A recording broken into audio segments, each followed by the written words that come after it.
Assalamualaikum. Salam jumpa. Sebaiknya subscribe terlebih dahulu dan nyalakan notifikasi. Bab 661 Kompetisi Arena Tantangan dimulai. Morgan menggelengkan kepalanya lagi setelah mendengar kata-kata Yoshua. Mata Yoshua memancarkan sedikit keraguan dan wajahnya tampak bingung. Yoshua tidak tahu kenapa Morgan tidak bersemangat ketika dia sudah berada dalam situasi ini. Jika itu adalah orang lain, dia pasti sudah bertaruh. Lagi pula, siapa yang tidak menginginkan uang? Jadi Yoshua berpikir hanya ada dua kemungkinan yang menjadi alasan kenapa Morgan tidak tertarik untuk bertaruh.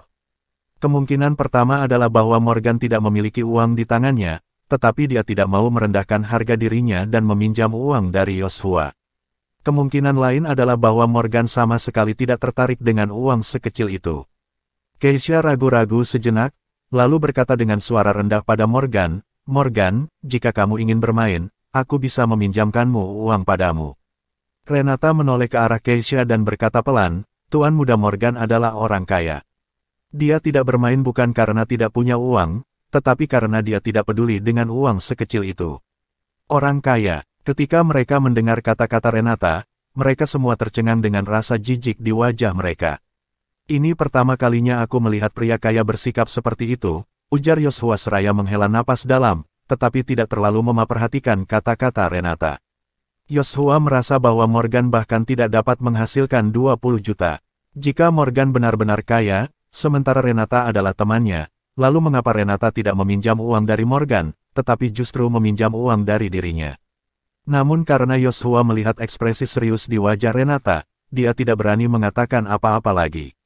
Dalam beberapa pertandingan berikutnya, Renata telah bertaruh dengan Yoshua dan yang lainnya dan tingkat keakuratan tebakan Matteo masih sangat tinggi.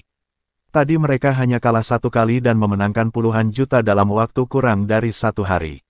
Sayangnya, permainan telah berakhir, jika tidak, Renata pasti akan mampu membayar tagihan pengobatan ibunya dalam semalam. Kendati demikian, Renata sudah merasa sangat senang, karena dia berhasil mengumpulkan puluhan juta yang setara dengan gajinya selama setahun. Sampai saat ini dia masih terlihat sangat bersemangat.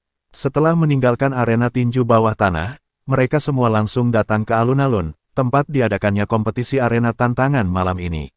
Orang-orang yang dapat mengikuti kompetisi arena tantangan hanyalah pemimpin dari semua provinsi dengan status mereka yang bisa dikatakan sangat mulia. Kompetisi arena tantangan umumnya diadakan pada malam hari, bukan pada siang hari. Selain itu, jika orang biasa ingin masuk dan menonton kompetisi arena tantangan malam ini, mereka tentu saja perlu membeli tiket. Harga tiket acara kompetisi arena terbilang cukup tinggi untuk ukuran orang biasa. Namun hal tersebut tidak masalah bagi Yoshua. Apalagi dia juga merupakan generasi kedua kaya yang baru saja memenangkan banyak uang. Sementara Morgan hanya bisa masuk jika dia menelepon Johnson. Karena Keisha, Yoshua dan yang lainnya sudah membeli tiket untuk Morgan dan Renata, Morgan tidak punya pilihan selain ikut dengan mereka. Setelah memasuki alun-alun, Morgan melihat ada ruang besar di alun-alun, sementara arena tantangan tinggi didirikan di tengah.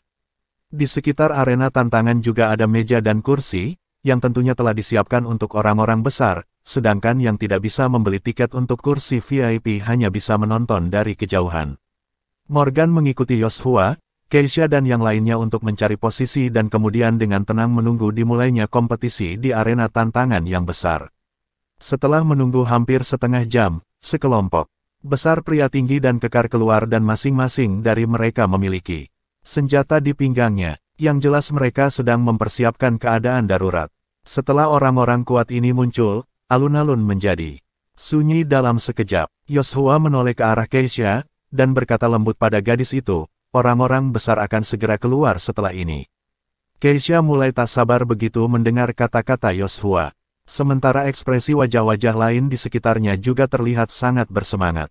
Sebagaimana diketahui, hari ini adalah hari di mana para pemimpin dari 4 provinsi besar berkumpul di sini untuk menyelesaikan masalah melalui arena tantangan. Jadi jika ada yang berani membuat masalah di tempat ini, pada dasarnya sama saja dengan mencari kematian. Penonton di tempat acara berbicara dengan suara rendah sambil menantikan para orang besar muncul yang menandakan bahwa kompetisi akan segera dimulai. Beberapa menit kemudian, sekelompok orang memasuki alun-alun. Mereka datang. Akhirnya mereka datang. Ketika semua orang melihat orang-orang besar mulai memasuki alun-alun, mereka semua menunjukkan ekspresi bersemangat. Sekelompok besar bos berjalan ke alun-alun sambil berbicara dan tertawa.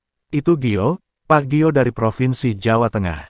Itu Edward, Pak Edward dari Provinsi Jawa Barat. Ya Tuhan, itu Rafael. Dia bahkan datang dari Bali. Bagaimana mungkin begitu banyak nama besar datang? Ya, aku tidak menyangka akan melihat begitu banyak nama besar sekaligus. Benar-benar luar biasa, tidak mudah bagi begitu banyak orang seperti mereka untuk berkumpul. Ketika mereka melihat begitu banyak orang-orang hebat datang secara bersamaan, mereka mulai berbicara dengan nada pelan dan wajah mereka terlihat sangat bersemangat. Namun, ada juga beberapa wajah dari orang-orang tersebut yang menatap tajam dan penuh dengan kedengkian. Selama bertahun-tahun, pasti tidak sedikit dari mereka yang disebut orang besar yang jahat, dan orang-orang yang mengganggu mereka hanya bisa berakhir dengan buruk. Apalagi jika salah satu dari orang-orang besar ini adalah seseorang yang tidak bisa dianggap main-main. Jika ada yang menyinggung salah satu dari mereka, tidak ada bedanya dengan mencari kematian. Kenapa ada wanita di sana?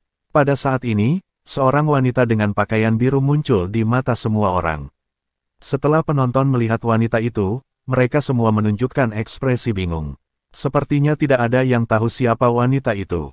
Ngomong-ngomong, kenapa para bos dari Jawa Timur kali ini tidak juga muncul? Semua orang melihat bahwa para bos dari Jawa Tengah, Jawa Barat dan Bali telah berkumpul di sini, tetapi hanya bos dari Jawa Timur yang belum muncul. Para penonton tersebut tidak ada yang tahu bahwa orang-orang besar Jawa Timur saat ini tengah panik mencari Morgan. Morgan yang datang ke acara tersebut sebagai bos Johnson kali ini, adalah orang paling penting di Jawa Timur. Jika Morgan tidak muncul, maka Johnson tidak akan berani datang ke sini. Apa Anda sudah menghubungi Tuan Muda Morgan?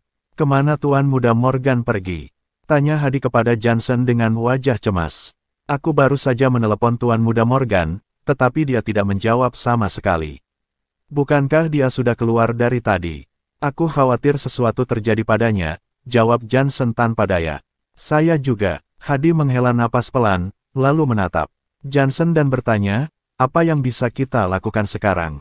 Kita tidak bisa membiarkan begitu banyak orang menunggu di sini. Yuda ragu-ragu setelah mendengar kata-kata Hadi, lalu berkata pelan, jika memang tidak memungkinkan, ayo kita ke sana dulu, kita tidak bisa membiarkan begitu banyak orang menunggu di sini.